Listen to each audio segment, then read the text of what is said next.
Hi అండి. నేను మీ లక్ష్మణ్. విశాఖపట్నం నుండి ఊరు వెళ్ళాలన్నా, రావాలన్నా మా ఉర్లాం స్టేషన్‌కి రావాల్సిందే.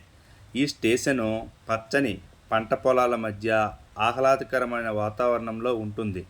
ఈ స్టేషన్ శ్రీకాకుళం రోడ్ రైల్వే స్టేషన్‌కి తరువాత స్టేషనే ఈ ఉర్లాం రైల్వే స్టేషన్. వైజాగ్ వెళ్ళాలంటే ఈ స్టేషన్‌లో ఉదయం 6:30కి, మధ్యాహ్నం 2:30కి, సాయంత్రం 5:30కి 3 ట్రైన్స్ ఉంటాయి. ఈ 3 ట్రైన్స్ పాసెంజర్ ట్రైన్సే. ఇక్కడ ఎక్స్‌ప్రెస్ కానీ, సూపర్ ఫాస్ట్ కానీ అలాంటి ట్రైన్స్ ఏమీ ఈ స్టేషన్‌లో ఆగవు.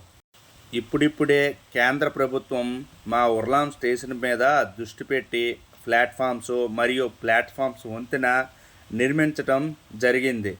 ఈ పరిసర ప్రాంత గ్రామాల సాధారణ ప్రయాణికులకు ఈ స్టేషన్ ఎంతో ఉపయోగపడుతుందండి. ఈ ఉర్లాం స్టేషన్. Bye bye.